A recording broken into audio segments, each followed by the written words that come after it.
I had the opportunity to go to Fan Expo Denver, so of course I did.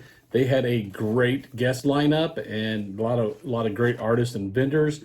The venue was amazing, pretty large venue, lots of seating, lots of food vendors. I have no complaints about any of that. The only complaint I do have, and it's minor, is their events guide. It is fold up like a map type deal. Not not real happy with that. You know, they got the map on this side with all the vendor names, and then on the other side, you know, some advertisements of, you know, who they got coming and some of their big sponsors, what have you. Now, I did get a lot of footage. Some of it I pulled from the lives that I did from the con floor, and the rest is stuff that you haven't seen before. So I'm going to mix that all together and try to give you a pretty good overview of what Fan Expo Denver looked like. So without further ado, let's roll that footage. My favorite thing about the Denver airport is Lucifer here. He was designed by Louis Jimenez of El Paso. Problem is, he died when a piece of it fell on him.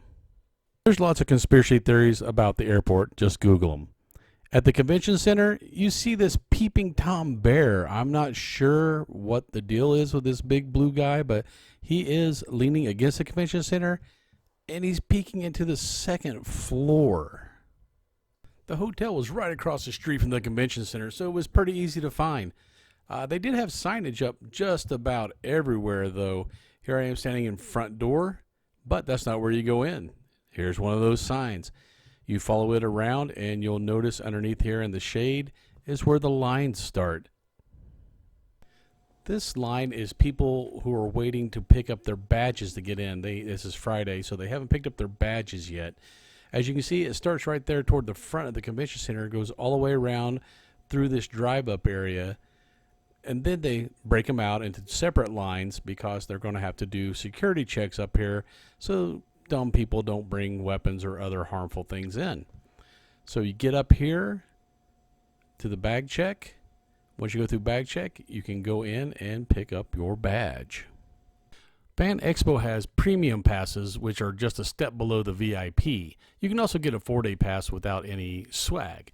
Here are some of those swag bags for the premium members and the VIP members. You get a collectible along with a bunch of other exclusive items. And if you don't like the lanyard you get with your package, you can always buy one right here. After you picked up your badge and registered it, yes, I said that correctly, registered it, you get in line to go in to the actual event. You can see here they've got several lines, and you'll notice that you have to tap your badge in, and when you leave, you tap it out. All right, got my badge tapped in, and I'm ready to go to the floor. Here is the entrance to the second floor. The first floor didn't really have much on it besides the theaters, so we're going to go in and show you. They have a little DJ right beside the entry. Just playing some music to get you guys ready for what's going on. The line for the con exclusives was almost as long as the line to get in the place. This is crazy. Look at this.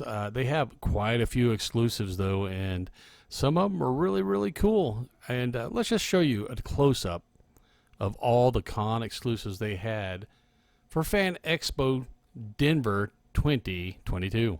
Waiting in all those long lines really takes it out of you. Here's a map of the convention center. You can see the top floor is where most of the stuff goes on. We're right there by that red flashing dot in the middle floor. I love it when a con has Lego builders there. These guys do some amazing work. It's just seeing it in real life is crazy. And just to think that they brought this from home and then had to reassemble it here for everybody to see. This, you could get right up on them. It wasn't roped off. I'm sure they were on pins and needles all weekend, thinking somebody might bump into these things, because if you've ever worked with Legos, they're pretty easy to fall apart. You bump them the wrong way or try to lift something the wrong way, or you get little kids with their fingers wanting to point and touch everything. Pieces will fall off a lot. So I give kudos to these guys for not roping it off and letting everybody get in real close like we did for pictures. And I hope they didn't have any accidents over the weekend. You know what else I like about cons? When they let third-party food vendors in. You get such a great variety of stuff. And look at all the seating. There's plenty of room for everybody to sit, whether they're eating or not. They even had stuff for all you gearheads out there. Here's Woody and Buzz on the back of the Pizza Planet truck. Pretty cool looking truck. Here's a new take on the Batmobile. Maybe this is Batman Beyond's Batmobile. I don't know. It's the Bat One. Pretty cool looking car though. And then next to that's the Jurassic Park Jeep, which you see those quite often actually. See, Batmobile, Bat One. Here they had some really cool lighting effects on the back of the DeLorean for the Back to the Future. This is one of my favorites, the Raccoon City setup. Got the infected dudes here and all the people guarding him. They even had the truck set up with the big gun, the Gatling gun on the back, a guard on top of the roof, guns on the roof, and guns on the hood. So they're hunting for big game. There were a lot of interactive booths too. I'm not sure what this one was. Looks like a Battling Waldo booth. I don't know. Here you could sit on Jabba's throne. I'm sorry, now Boba's throne. These guys, Faraway Creations, they're amazing. This is their Jabba Palace setup. You can go and take pictures up in there, you know, with lightsabers. But here's their new one.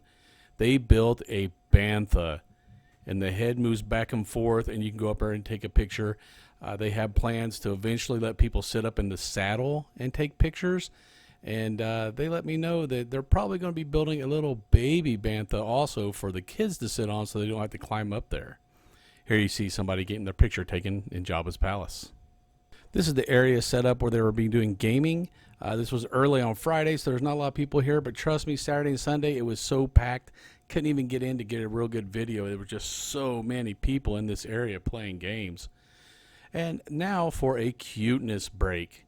The zoo was there, and they had this baby kangaroo. I was tempted to take him home, but then I remembered they get 6 foot tall when they're grown. No Comic-Con is complete without cosplay, and Fan Expo Denver is no different. Since it's a bigger con, some of these guys are really, really good. We had everything, you know, from amateur level up to, I would say, semi-pro to pro. They actually had some pro cosplayers as featured guests. I don't have very much else to say, so I'm just going to play some music for the rest of these pictures.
I had the Hobbit reunion autographs right here.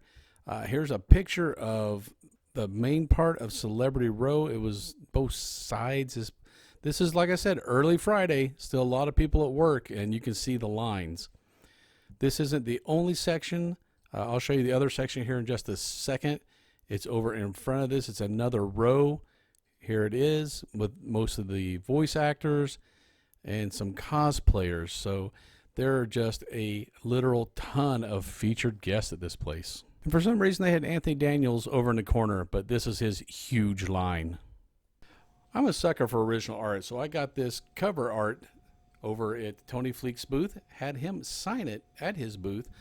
And luckily enough, I was wandering around over by the Source Point Press booth, and they told me Garrett Gunn was in the house. I tracked him down over in the Whatnot booth. He was doing a live stream with them, and convinced him to let me go on the live stream and have him do a remark and sign the cover for me, getting this framed.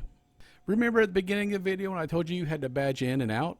Well, they funneled you out a specific set of doors so they could badge you out to keep an accurate count of how many people are inside.